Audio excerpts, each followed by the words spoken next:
Ça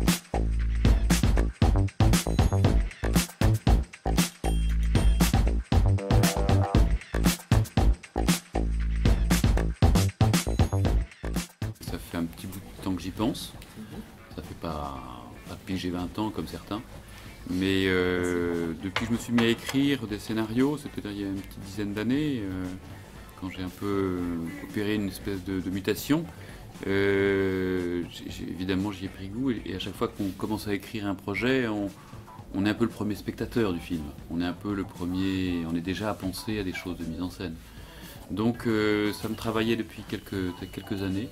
Et puis depuis longtemps je voulais faire un projet sur un artiste, un musicien, parce que j'ai fait beaucoup de musique. J'ai joué dans un groupe, j'ai toujours aimé cette ambiance de musicien. Je voulais faire un portrait d'un artiste musicien dans la tourmente de l'histoire. Probablement parce que je trouve que le climat aujourd'hui, la liberté des artistes par rapport à voilà, un monde un peu chaotique en train de changer, d'être bouleversé, me touche énormément. Et donc je me suis focalisé sur la personnalité de Django. Et là, quand j'ai commencé à l'écrire, je me suis dit mais en fait c'est le sujet dont tu rêvais depuis plusieurs années. Donc il faut que tu le fasses, il faut que tu le réalises, que tu y es au bout, que tu t'impliques jusqu'à fond, quoi. Et donc au fur et à mesure que j'écrivais, je me suis convaincu que c'était le bon projet, parce que faut toujours trouver ses sujets, entre guillemets. Et donc le fait d'aborder à travers cette thématique, qui n'est pas un biopic traditionnel où on raconte toute la vie, mais qui est vraiment de rentrer dans l'intimité d'un artiste qui se pose la question comment il s'engage, est-ce qu'il doit s'engager, est-ce que finalement c'est juste en continuant à faire ce qu'il sait faire, qui est déjà un peu subversif à l'époque, c'est pas finalement sa propre résistance. Voilà, tout ça m'a touché, m'a convaincu qu'il fallait passer à la réalisation. Donc voilà, une fois on s'est dit ça, les ennuis commencent. C'est-à-dire qu'il faut surtout que c'était un film un peu compliqué à mettre en place, en termes de la musique, l'histoire, le film historique. Et donc voilà, je me suis donné corps et âme pour faire exister cette histoire. Voilà. Puis après, il y a une histoire personnelle aussi vis-à-vis de Django. Mon père était un grand admirateur de Django. Je l'ai beaucoup écouté quand j'étais plus jeune. Donc c'est une musique qui m'a imprégné depuis longtemps, que j'ai mis de temps en temps de côté pour passer évidemment à d'autres choses, mais qui revient quand même régulièrement, parce que finalement, quand vous vous intéressez au rock ou au jazz ou au blues, c'est une personnalité qui est tellement iconique on y revient. On y revient toujours. Sur la musique et le cinéma, donc d'être arrivé à faire coïncider les deux dans un projet, c'était vraiment mon plaisir. Mais c'est vrai que même si on parle de choses graves, il y a la musique qui est le vecteur de tout ça. C'est-à-dire comment la musique peut se transformer pour devenir quelque chose finalement d'assez léger, le swing à l'époque, c'était un peu le rock avant l'heure, c'était le rock des années 40. Donc quelque chose qui fait danser les gens, qui fait tourner la tête, à une musique plus grave, plus profonde, symphonique, que Django avait toujours en tête. Hein. Il est connu pour ce qu'il a fait, mais son grand rêve, quand vous lisez les témoignages qu'il a, c'était aussi d'être considéré comme un grand musicien, et même un peu symphonique. Il avait des rêves de musique symphonique. C'était un grand fan de Bach, de Bartók, de Debussy.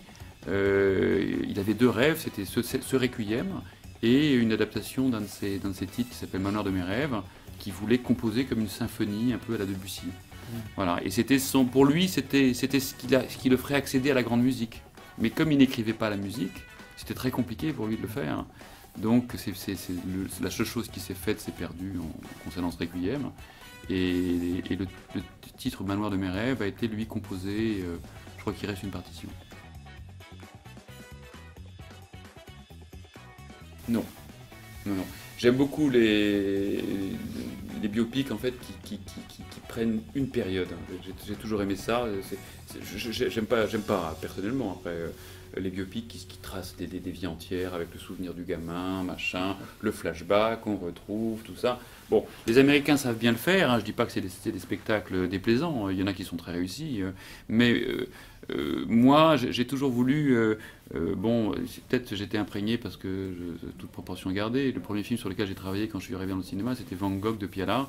J'étais stagiaire, j'avais 23 ans et ça m'avait marqué de vouloir traiter de la vie d'un personnage uniquement en s'intéressant voilà, à quelques mois de sa vie. Bon. Et c'est ce que je me suis dit. Je me suis dit, voilà, les autres films que j'aime sur des personnalités sont souvent ceux-là. Je me suis dit, on sera beaucoup plus riche, on racontera d'autres choses, mais peut-être une chose plus profonde. À travers ça. Et en plus, il y a quand même cette idée de la tragédie de cette communauté tzigane qui n'a jamais été en France, qui a été jamais reconnue. Moi, je suis stupéfait quand même. J'étais à Berlin avec le film en ouverture. Il était en compétition. En Allemagne, le travail de mémoire a été accompli depuis plus de 35 ans. La ministre qui était à côté de moi à la fin de la projection m'a dit: est-ce que je vous emmène au mémorial des Tziganes, des Sinti, en plein cœur de Berlin. En France, on a attendu Noël 2016 pour que le président Hollande reconnaisse les persécutions des Tziganes. C'est dire que voilà, ce travail n'a pas été fait en France. Bon, et donc je me suis dit, si en plus on raconte le destin d'un personnage tzigane, si en plus on raconte cette thématique-là, ça en sera d'autant plus fort. Et c'était mon pari. Voilà, après, chaque personne a son jugement sur le traitement de cette période. Moi, je trouve que c'est une période qui est passionnante. Cette période où, voilà, où les choses sont très troubles, on est vraiment dans des zones de gris partout, chaque personnage a ses contradictions. Voilà, et je crois que c'était. Et les Tziganes aujourd'hui, la famille Reinhardt, tous les gens qui m'ont accompagné, qui m'ont soutenu pour le film, sont très, en tout cas eux, très reconnaissants qu'un film comme ça, en tout cas sur ces thèmes, ait été abordé. Il y en a eu peu. Tony Gatliff avait fait Liberté il y a quelques années, mais c'était le seul. Et voilà. Et finalement, de traiter ce personnage dans cette époque-là, ça les a beaucoup touchés. Alors qu'ils étaient au départ assez, pas réticents, mais très, très circonspects, parce que on a envie de raconter Django, les gens ont envie de raconter sa tournée américaine, ou l'incendie de sa roulotte, mais qui sont des choses qui sont déjà très connues pour ceux qui connaissent. Mais c'est Warren Ellis qui est un compositeur de score, qui vient de la sphère du rock, c'est le Nick Cave de Bad Seed, c'est son compositeur. Et quand j'ai eu l'idée de faire ça, j'ai demandé à David Reinhardt l'autorisation, donc le petit-fils de Django. Je lui ai dit, il reste rien de cette... Il reste les premières mesures que vous entendez à la fin, au dernier concert, quand l'organiste commence à jouer, c'est ça qui reste, les premières 40 secondes, quoi. Et j'ai proposé à David, je lui ai dit que ce serait vraiment extraordinaire qu'on demande à un musicien qui est un peu comme Django, c'est-à-dire qui ne vient pas de l'univers de la symphonie, qui vient plus d'un univers plus... Voilà, à partir de ces quelques mesures, de composer quelque chose. Évidemment que ça ne sera pas du Django Reinhardt, mais qui soit un hommage, en fait, mais qui reprenne la même instrumentation. C'est-à-dire, on sait qu'il l'a joué pour orgue, chœur et cordes. Et donc, Warren a adoré l'idée. Il a fait quelques grandes musiques de films. Il a fait L'assassinat de Jesse James, il a fait Mustang, il a fait Comancheria, donc c'est quelqu'un qui est habitué quand même à ça. Et il a composé ce requiem qui est voilà, une proposition de musique, mais bon, en même temps, le chœur qui est derrière est un chœur de chant tzigane. Donc, voilà, c'est sûr que Django a fait quelque chose de probablement différent, plus atonal, plus chaotique. Mais voilà, donc c'était le pari d'entrer dans cette émotion-là à travers Warren.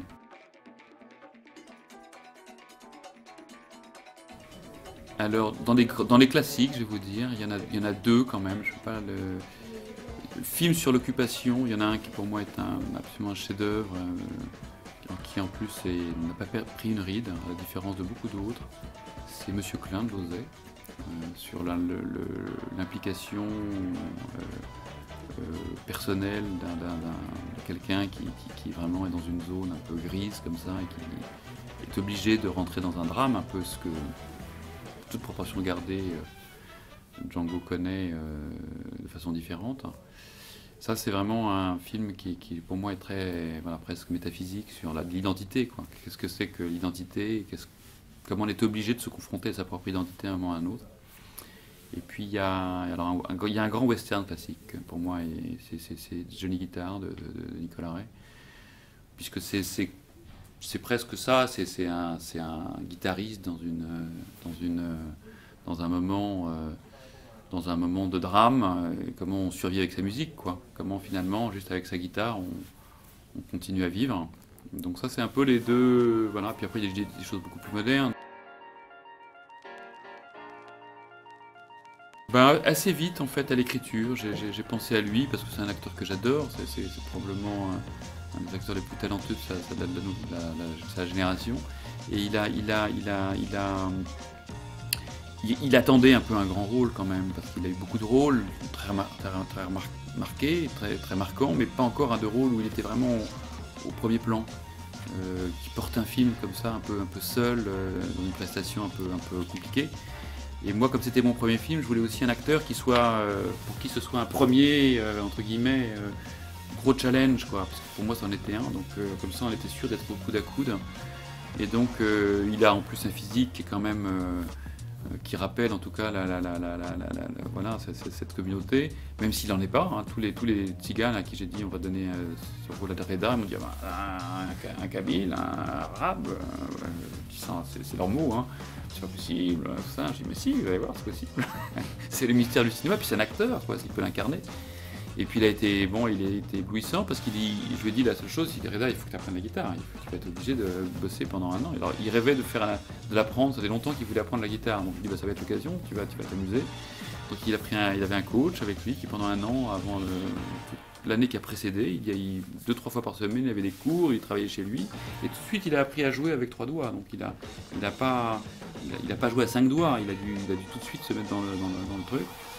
Et puis c'est venu progressivement et de fur et à mesure, et c'est vraiment totalement investi. Il a vraiment abordé le film par ce biais de la musique. Il est venu au rôle, je lui ai donné des bouquins, je lui ai donné le scénario, tout ça, mais il m'a dit ça, je lui ai dit on verra plus tard. Pour l'instant, fais la musique, parce que c'est la musique qui va te faire comprendre qui est Django, quoi. Sa liberté, sa vivacité, son talent, tu vas le comprendre avec cette musique. Et donc il a fait ça. Et puis après, ce qui était excellent, c'est que même 3-4 semaines avant le début du tournage, je trouvais qu'il y avait des trucs qui n'allaient pas vraiment dans le jeu. Donc j'avais dit aux effets spéciaux, on va peut-être prévoir une petite enveloppe quand même pour les doigts, pour les manches. Et puis dès que le tournage a commencé, comme en plus il jouait avec des acteurs qui étaient eux-mêmes des musiciens, tous les acteurs du Hot Club, ou des acteurs c'était des vrais musiciens. Donc j'avais fait exprès de lui mettre des musiciens autour pour que chaque prise il soit porté par la musique. Et bien là, il s'est totalement révélé et il était capable non seulement d'accompagner avec sa main droite à peu près tous les morceaux que je lui avais donnés à l'avance, donc il n'était pas capable de jouer tout un répertoire, mais sur les morceaux. Et sa main gauche, il était capable de la placer aux bons endroits et d'avoir les bons doigtés. Bon, même si on l'avait enregistré, l'enregistrement de ces prises, il n'avait pas le son que Django aurait pu avoir, mais il était capable. Bon, après, il y a le montage, il y a quelques gros plans, il y a des choses, il y a des trucs de cinéma, mais il était capable d'être vraiment aux emplacements, quoi. Donc c'est ça qui donne. Après, je ne suis pas le meilleur juge, mais c'est vous qui pouvez établir si c'est véridique, mais c'est ça qui pouvait donner ce sentiment qu'il est juste, quoi. Et on n'a eu aucun, le budget, la petite réserve d'effets spéciaux pour la petite histoire que j'avais prévue, on l'a mis dans autre chose. Non, une drogue puissante. Ouais. Non, c'était un plaisir. J'ai pris beaucoup de plaisir, à la fois collectif, hein, parce que c'est une aventure collective. Un film, on ne fait pas tout seul un film. Chef-op, chef décorateur, donc j'étais aussi porté par une équipe qui m'a beaucoup apporté, beaucoup soutenu. Non, j'ai l'envie forte de recommencer, j'espère que j'en aurai l'occasion. On ne sait jamais, un film c'est toujours mystérieux, il y a toujours des choses à laquelle on ne s'attend pas, voilà. Mais bon, là j'ai très envie d'en faire un autre. Ouais. Mais d'écrire aussi, hein, oui, réécrire pour d'autres. Bon, là, j'ai un projet de réécriture. J'ai coécrit un autre film qui est en train de se terminer, qui s'appelle Gauguin, avec Vincent Cassel, un film d'Édouard Deluc, qui se termine là, sur un peu la fin de la vie de Gauguin aux Marquises. Mais j'ai envie d'écrire pour d'autres, des gens que j'aime bien, des metteurs en scène de talent qui m'inspirent. J'ai envie de le faire, mais j'ai envie d'avoir d'autres projets, c'est sûr. Ouais. C'est excitant, hein. C'est une drogue dure. Il n'y a pas de doute, ça donne. Et puis s'immerger complètement comme ça pendant 3 ans dans un univers, dans un projet, ça devient un mastermind, quoi. Ça devient